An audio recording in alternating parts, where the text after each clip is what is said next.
YCP నాయకులు, అలాగే వాళ్ళకి అనుబంధంగా ఉన్నటువంటి కొంతమంది కార్మిక సంఘాలు నాయకులు స్టీల్ ప్లాంట్ ప్రైవేటైజ్ అయిపోతుందని దుష్ప్రచారం చేస్తున్నారో అందులో ఎటువంటి వాస్తవం లేదు. ప్రైవేటైజ్ చేసేస్తారు, ప్లాంట్ ప్రైవేటైజ్ అయిపోతుంది అని వీళ్ళు ప్రజల్లోని, కార్మికుల్లోని, నిర్వాసితుల్లోని ఒక అపోహ సృష్టించి దాని మీద బతకడానికి ప్రయత్నం చేస్తున్నారు. కనుక మరి మీడియా ద్వారా అటు నిర్వాసితులకు కానీ, కార్మికులకు కానీ, అలాగే అక్కడ విశాఖపట్నంలో ఉన్నటువంటి ప్రజలకు కానీ, ఎవరైతే విశాఖ ఉక్కు ఆంధ్రుల హక్కు అనే నినాదం మీద నమ్మకం ఉన్నారో వాళ్ళందరికీ తెలియజేసేది స్టీల్ ప్లాంటు ఎప్పటికీ ప్రైవేటైజ్ కాదు. ఈరోజు చంద్రబాబు నాయుడు గారు ముఖ్యమంత్రిగా 2 మార్లు ఈ ప్లాంట్ని పరిరక్షించడం జరిగిందని అనే విషయాన్ని అందరూ కూడా గమనించాలి.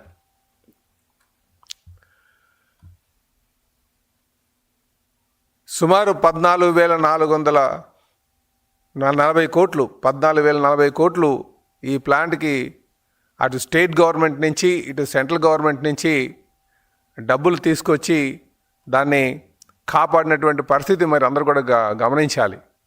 అంటే కేంద్ర ప్రభుత్వం నుంచి 11,440 కోట్లు తీసుకురావడం జరిగింది. అలాగే రాష్ట్ర ప్రభుత్వం నుంచి సుమారు 2,600 కోట్లు తీసుకొచ్చి అక్కడ ఆ ప్లాంట్ని కావలసినటువంటి ముడి సరుకులు కావచ్చు, లేకపోతే ఈ పవర్కి సంబంధించినటువంటి విషయం కావచ్చు, వీటికి భవిష్యత్తులో ఇబ్బంది లేకుండా ఉండడం కోసం అన్నీ సెక్యూర్ చేసి పెట్టినటువంటి విషయాన్ని కూడా మీరు గమనించాలి. అది ఈరోజు కొంతమంది ఎవరైతే గత 5 సంవత్సరాలుగా ఎటువంటి సహకారం అందించినటువంటి వారు ఈ ప్లాన్ని ఏదో విధంగా మూసేయాలని ఒక ఆలోచన చేసినటువంటి వైసీపీ నాయకులు ఈరోజు కొంతమంది వచ్చి ఇది ప్రైవేటైజ్ చేసేస్తున్నారని చెప్పేసి తప్పుడు దుష్ప్రచారం చేస్తున్నారు. ఇందులో ఎటువంటి వాస్తవం లేదని చెప్పి కూడా ఈ సందర్భంగా తెలియజేస్తున్నారు. అలాగే వీళ్ళతో పాటు వీళ్ళకి వైసీపీకి అనుబంధంగా ఉన్నటువంటి కొన్ని కార్మిక సంఘ నాయకులు కూడా వీళ్ళు పబ్బం గడుపుకోవడానికి సమస్యని దాని మీద పడి బ్రతికే విధంగా ఇది ప్రైవేటైజ్ అయిపోతుందని చెప్పేసి ఒక దుష్ప్రచారం చేస్తున్నారు. ఇది గమనించాలి చాలామంది ప్రజలు. అయితే మేము తెలియజేసేది ఒకటే, ఈ ప్లాంటు నడవడం కోసం ఇంకా భవిష్యత్తులో మెరుగైనటువంటి ఉత్పత్తి సాధించడానికి కోసం కొన్ని కఠినమైనటువంటి నిర్ణయాలు తీసుకోవాల్సినటువంటి అవసరం ఉంది. ఆ కఠినమైనటువంటి నిర్ణయాల్లో భాగంగానే కొన్ని సెక్షన్స్ వాళ్ళు ప్రైవేటైజ్ చేయడం జరిగింది. ప్రైవేటైజ్ చేయడం అంటే వీళ్ళేమన్నారు, ప్లాంటే ప్రైవేటైజ్ చేస్తున్నారు. అసలు ప్లాంట్ ప్రైవేటైజ్ చేస్తున్నారు, కొనడానికి వస్తున్న వాళ్ళు ఎవరు చెప్పండి. ముందుగా కొనడానికి ఒక ప్రైవేట్ ఇన్వెస్టర్ రావాలి కదా. ఇన్వెస్టర్ అనేవాడే లేకుండా ఉన్నటువంటి పరిస్థితిలో కొన్ని భాగాలు ఏవైతే మనం ప్రైవేటైజ్ చేస్తున్నారో అది గతంలో కూడా ఈ ప్రైవేటైజ్ అయ్యే ఉన్నాయి. వీళ్ళే ఇప్పుడు చాలామంది కార్మిక నాయకులు చెప్తున్నారు సుమారు 15,000 మంది కాంట్రాక్టు వర్కర్స్ ఉన్నారని. మరి కాంట్రాక్ట్ వర్కర్స్ ఏం చేస్తున్నారు ఇన్ని సంవత్సరాలు బట్టి? వాళ్ళు చేసే పనులే ఈరోజు మెరుగ్గా దానికి ప్లాంట్కి మెరుగైనటువంటి సేవలు అందించడానికి, మెరుగ్గా ఉత్పత్తి సాధించడానికి చేస్తున్నటువంటి అందులో భాగంగానే ఇవి కొన్ని మంచి కంపెనీస్కి ఇవ్వడం జరుగుతుందని చెప్పి ఈ సందర్భంగా తెలియజేస్తున్నాం. ఇది ప్రతి ఒక్కరు కూడా గమనించాలి. అయితే మా పైన ఉన్నటువంటి బాధ్యత కూడా తెలియజేస్తున్నాం. అక్కడ నిర్వాసితులు ఉన్నారు, నిర్వాసితులకి ఖచ్చితంగా న్యాయం జరిగేటట్టు మేము చూస్తామని చెప్పేసి ఈ సందర్భంగా తెలియజేస్తున్నాం. మీరు గమనిస్తే 1998లో కూడా ఆ రోజు ప్లాంట్ లాస్లో ఉన్నప్పుడు వాజ్పేయి గారిని ఒప్పించి, అలాగే ఆ రోజు కీర్తిశేషులు ఎంవిఎస్ మూర్తి గారు ఎంపీగా ఉన్నారు. అలాగే కీర్తిశేషులు ఎర్రం నాయుడు గారు ఆయన కేంద్ర మంత్రిగా ఉన్నారు. వీళ్ళందరూ కూడా మరి కీర్తిశేషులు ప్రైమ్ మినిస్టర్ గారు అయినటువంటి వాజ్పేయి గారిని ఒప్పించి ఆ రోజు ప్లాంట్కి సుమారు 1350 కోట్లు 1998లో తీసుకొచ్చి ఈ ప్లాంట్ని కాపాడినటువంటి పరిస్థితి కూడా మీరందరూ కూడా గమనించాలి. మళ్ళీ 2025లో మరి ఎంవిఎస్ మూర్తి గారు మనవడైనటువంటి ఎంపీ భరత్ గారు ఈరోజు వైజాగ్ ఎంపీగా ఉన్నారు. అలాగే ఎర్రనాయుడు గారు అబ్బాయి అయినటువంటి రామ్మోహన్ గారు ఈరోజు కేంద్ర మంత్రిగా ఉన్నారు. నరేంద్ర మోడీ గారు ప్రైమ్ మినిస్టర్గా ఉన్నారు. చంద్రబాబు నాయుడు గారు ముఖ్యమంత్రిగా. మళ్ళీ వీళ్ళందరూ ఒక సాయ సహకారంతో నరేంద్ర మోడీ గారిని ఒప్పించి సుమారు 11,440 కోట్ల రూపాయలు తీసుకురావడం జరిగింది ప్లాంట్ కోసం. అలాగే రాష్ట్ర ప్రభుత్వం నుంచి 2,600 కోట్లు ఆ పవర్ రూపంలో కావచ్చు, వాటర్ రూపంలో కావచ్చు, మిగతా ట్యాక్స్ రూపంలో కావచ్చు ఈరోజు రాష్ట్ర ప్రభుత్వం కూడా సహకారం అందించింది. అంటే సుమారు నా 14,000 కోట్లు తీసుకొచ్చి పెట్టిన తర్వాత మళ్ళీ ఈ వైసీపీ నాయకులు కావచ్చు, అలాగే వీళ్ళకి అనుబంధంగా ఉన్నటువంటి కార్మిక నాయకులుగా కావచ్చు, వీళ్ళందరూ కూడా దుష్ప్రచారం మొదలుపెట్టారని చెప్పేసి మరి మీడియా ద్వారా అక్కడ ఉన్నటువంటి ప్రజానికానికి అందరికీ తెలియజేస్తున్నాం.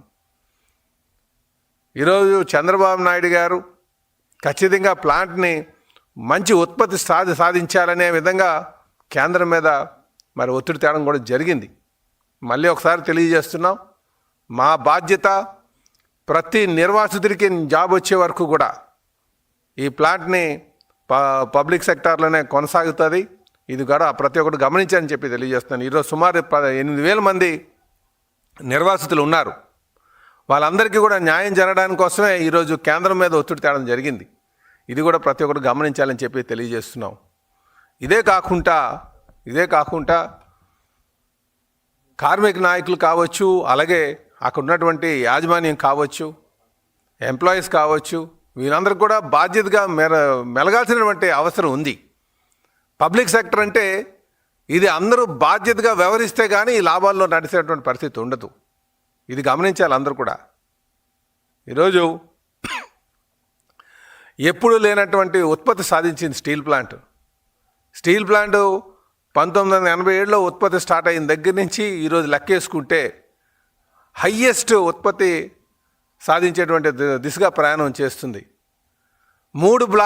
పూర్తి సామర్థ్యంతో పనిచేస్తున్నటువంటి పరిస్థితి ఇప్పుడు ఇన్ని సంవత్సరాల తర్వాత చూసాం. మూడో బ్లాస్ట్ ఫైర్ స్టార్ట్ చేసి 10 సంవత్సరాలు అయింది. 10 సంవత్సరాల నుంచి ఈ రోజు వరకు కూడా చెప్పాలంటే ఏ రోజు కూడా మొదలవలే. అలాంటిది ఈరోజు మూడో బ్లాస్ట్ ఫైర్ స్టార్ట్ చేసుకున్నాం. పూర్తి సామర్థ్యం వైపు నడుస్తున్నాం, లాభాల వైపు నడుస్తుంది.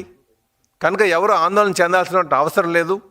ఎవరైతే దుష్ప్రచారం చేస్తున్నారో వారికి ఖచ్చితంగా రేపు ప్రజలు, నాయకులే, అక్కడ ఉన్నటువంటి ఎంప్లాయీస్, నిర్వాసితులు వాళ్ళందరూ కూడా బుద్ధి చెప్తారని చెప్పి మేము తెలియజేస్తున్నాం.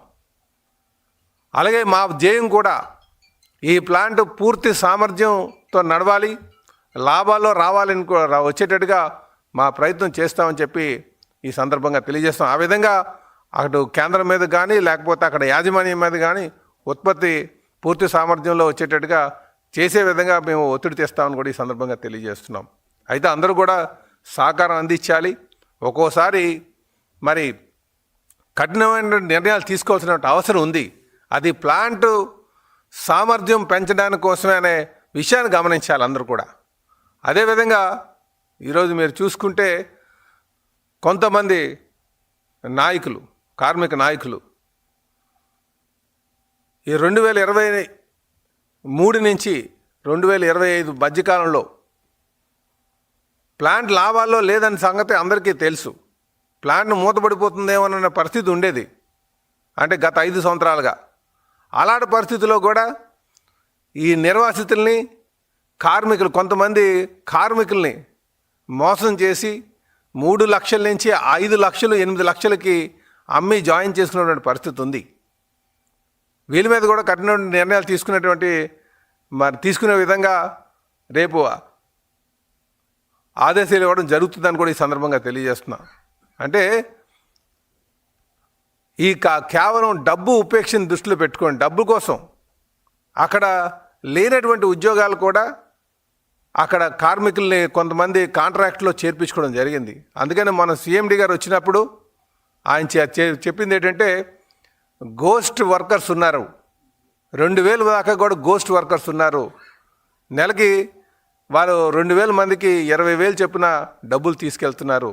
ఇది అక్కడ ఉన్నటువంటి కార్మిక నాయకులకి, డిపార్ట్మెంట్ హెడ్లకి, కాంట్రాక్టర్ కుమ్మకై చేస్తుంది, అందరికీ కూడా అవగాహన ఉందని చెప్పేసి మరి ఆయన చెప్పడం జరిగింది. కొంతమంది కేవలం వచ్చి సంతకాలు పెట్టి అనేది కూడా చెప్పడం జరిగింది. ఇలాంటి ఆరోపణలు రాకుండా చూసుకోవాల్సినటువంటి అవసరం ఉంది. అందుకనే పబ్లిక్ సెక్టార్ పట్ల ప్రతి ఒక్కరు కూడా బాధ్యతగా మెలగాల్సినటువంటి అవసరం ఉంది. కనుక అటు ఎంప్లాయీస్ కావచ్చు, యాజమాన్యం కావచ్చు, మీరు దగ్గరుండి ఆ ప్లాంట్ లాభాల్లో నడిచే విధంగా బాధ్యతగా వ్యవహరించాల్సిన అవసరం ఉందని చెప్పి తెలియజేస్తున్నాను. అంటే